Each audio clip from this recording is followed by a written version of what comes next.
తెలంగాణ ఆవిర్భావ దినోత్సవ సందర్భంగా 12 సంవత్సరాలు పూర్తి చేసుకొని 13వ సంవత్సరంలో అడుగు పెడుతున్న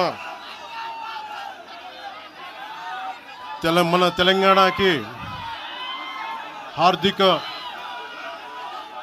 శుభాకాంక్షలు. 1,00,000 మంది పైగా జనసేన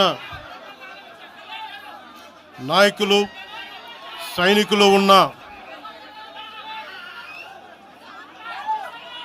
తెలంగాణలో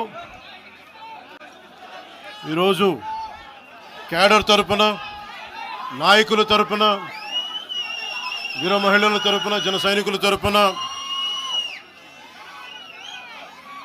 దాదాపు 4 కోట్ల తెలంగాణ ప్రజలందరికీ హృదయపూర్వక శుభాకాంక్షలు తెలియజేసుకుంటా ఉన్నాం.